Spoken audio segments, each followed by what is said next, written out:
kita dalam wawancara ini, kami atas nama pengacara mengucapkan turut berduka cita atas berpulangnya saudara kami yang tercinta Alvin Lim tadi siang jam 12 siang. Kita sama-sama mendoakan semoga kiranya saudara kami ini dan saudara kita betul-betul dapat diterima di sisi Allah yang Maha Besar. Dan sama-sama kita doakan bahwa rencana hari Jumat akan berangkat menuju ke Surabaya, khususnya kepada istri dan anak-anaknya. Mungkin itu yang pertama dapat saya sampaikan, turut belasungkawa dari kami, rekan-rekan beliau yang selama ini bersama-sama. Itu mungkin ya. Bang Farhan, mungkin ada tambahan atau tim yang lain? Oke. Pak Irjen mungkin menilai sosok Alvin sendiri seperti apa, semasa hidup rekannya seperti apa? Baik, terima kasih. Jadi kalau kita perhatikan rekam jejak beliau ini, sebenarnya beliau ini seorang pejuang sebenarnya. Dia selalu menyuarakan keadilan-keadilan walaupun sifatnya keras gitu ya. Walaupun sifatnya keras, kadang-kadang offside ya. Tapi tujuannya kadang-kadang adalah untuk menyatukan hati dan pendapat tentang bagaimana sistematika hukum, barikada hukum bisa berjalan dengan baik. Dan khususnya untuk membela orang-orang yang lemah. Ya. Orang-orang yang membutuhkan pertolongan daripada kita, para lawyers ini. Kadang-kadang kita ini tanpa dibayar loh ya.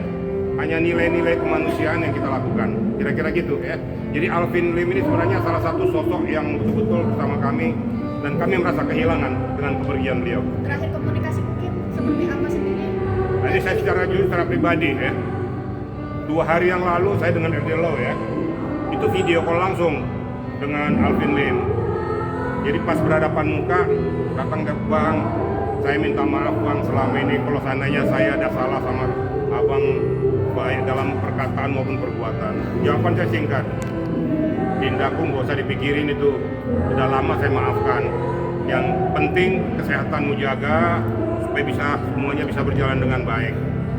Tuhan akan selalu menyertaimu. Itulah terakhir malam jam 19 malam. Ya ya? Ya betul.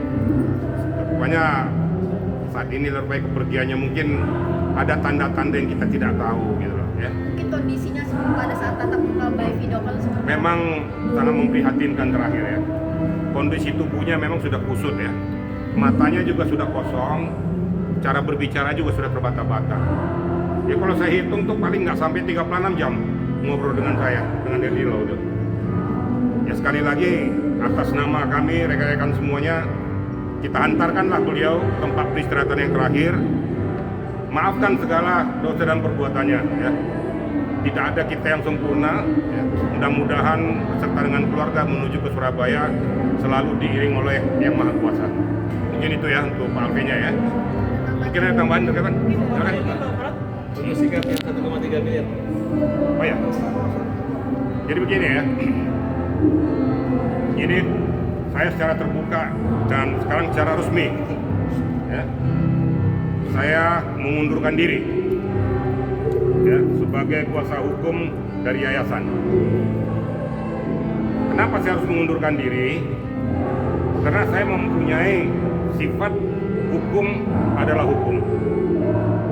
Jangan dibawa nilai kemanusiaan ditutupi oleh bahasa yang tidak berlandaskan hukum. Saya tidak mau ya.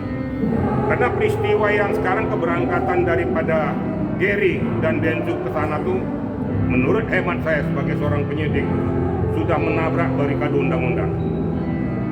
Karena pengumpulan donasi ya, yang diperuntukkan untuk pengobatan mata Agus. Kalaupun terjadi simpang siur, itu kan bisa dibicarakan.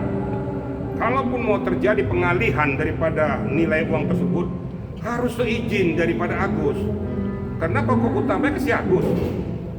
Kalau memang tidak terjadi persesuaian, ada barikade selanjutnya, yaitu penetapan hukum lewat pengadilan. Itu pun harus menyertakan satu objek, yaitu Agus dan kuasa hukumnya. Yang kedua penyelenggara, Novi dan rombongannya. Yang ketiga Denny Sumargo. Yang keempat donatur.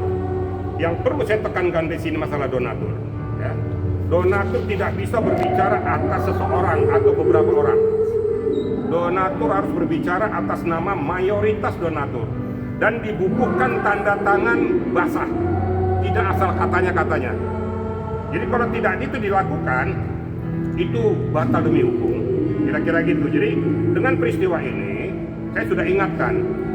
Jadi biar tahu kenapa alasan saya mengundurkan diri ya. Saya sudah ingatkan, silakan. Saya ini mantan Kapolda NTT. Saya sangat senang, bahagia terjadi pengalihan itu. Tapi ada mekanisme hukum yang tidak boleh ditabrak. Dengan mengalihkan itu tanpa seizin, sepengetahuan daripada Agus, sudah jelas-jelas cacat hukum. Itu nggak boleh, itu pidana murni, penggelapan. Nah, kalau seandainya saya tetap di yayasan yang sekarang ditangani Gary, saya akan diketahui oleh para pengacara dan diketahui oleh seluruh adik-adik saya, junior saya, penyidik-penyidik di Mabes Polri. Saya mantan Karwasidik, maka saya bilang saya taat hukum, taat azas, lebih baik saya mundur. Daripada nanti saya berada di sana, akhirnya harga diri saya, martabat saya jatuh. Karena udah jelas-jelas ini menabrak hukum. Kalau terjadi pelaporan telak, nah saya ngomongnya apa adanya gitu loh ya. Jadi jangan sampai masa kenapa Pak Riki itu mundur? Itu alasan saya. Saya tidak benci, tidak marah, dan saya sudah ingatkan. Sudah saya ingatkan loh ya. Jangan lakukan tindakan itu tindakan yang melanggar barikade hukum. Tapi tetap berangkat tadi pagi. Ya sudah. Saya berharap juga, saya mantan Kapolda NTT mengharapkan kepada Polda NTT mencermati nih. Ya. Para punggawa ataupun pemerintah daerah, berbahagia kalian menerima uluran tangan daripada siapapun. Tetapi jangan menerima uluran tangan dari sumber uang yang bermasalah atau bersengketa. Karena dampaknya nanti akan terikut-ikut. Saya pribadi siap untuk menjadi donatur juga. Siapa yang buka open donasi, saya akan turut. Karena saya juga merasa saya adalah warga NTT. Saya nggak mau NTT dicemari dengan manusia-manusia yang hanya untuk mencari popularitas. Saya nggak suka. Ya. Pak Irjen, apakah memang ini sikap Pak Irjen kekecewaan karena kemarin kan sempat bertemu Novi Pasca dari Polda ini ya Pak Irjen? Saya sudah sampaikan. Saya terus terang aja saya kecewa. Tapi saya sebenarnya kasihan lihat Novi. Kalau saya perhatikan Novi ini persimpangan jalan. Ya. Karena bersama-sama dengan saya tahu dia kadang-kadang tidak bisa berbuat apa-apa. Nah, orang di sekelilingnya ini saya udah pernah ingatkan, hati-hati orang di sekelilingmu. Di depanmu baik, di belakang belum tentu baik. Di belakangmu memanfaatkan keberadaanmu untuk mencari popularitas. Saya tidak mau. Saya ansi di depan rekan-rekan media kan selalu saya katakan, salah saya katakan salah, benar saya katakan benar. Saya nggak mau berpihak kemana-mana. Saya juga berpikir daripada saya berlama-lama di sana, untuk apa? Enggak ada kono nih. Tapi kalau seandainya hukum disimpangkan, saya tidak berkenan, karena saya aparat penegak hukum. Bayangkan saya dua ya, saya pengacara, saya juga mantan penyidik.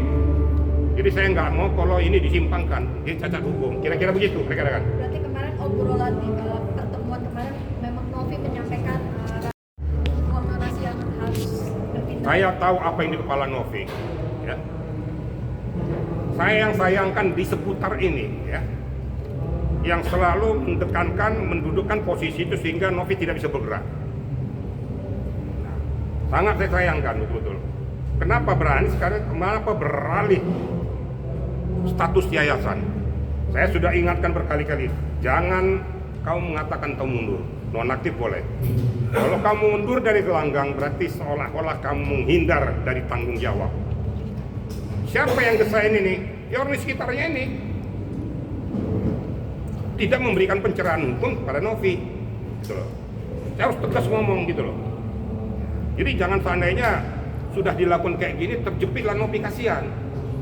Saya pada kesempatan ini berbicara kepada Nidaku Novi, kau berpikir, selamatkan dirimu. Jangan kau mau terbawa dengan orang-orang yang akan menjerumuskan dirimu. Saya harus terbuka ngomong nih ya. Sehingga netizen juga tahu kenapa kok Pak Riki itu kok jadi mundur. Padahal berapi-api untuk bela. Tapi khusus Novi, kalau terjadi apa-apa sama dia, saya akan bela dia. Tapi yang menyangkut yayasan, saya tinggal gelanggang. Biarlah hukum yang berbicara. Kalau seandainya pihak Agus melaporkan ada suatu dugaan perbuatan tindak pidana, lakukan saja. Saya harus tegas gitu loh. Karena saya katakan itu ada celah hukumnya. Ya. Kemudian mensreanya jelas. Nah ini yang kira-kira disampaikan pada rekan-rekan. biar jangan jadi pertanyaan-tanya rekan-rekan media ini, kenapa Pak Riki itu mundur? Saya mundur mulai saat ini saya tidak mau tahu tentang masalah yayasan lagi. Saya hands up dan saya tidak mau campur lagi. Kalau terjadi apa-apa jangan tanya lagi Pak Riki, jelas nih kira-kira ya? Oke, thank you, Mas. Mungkin ada? Pak Irjen.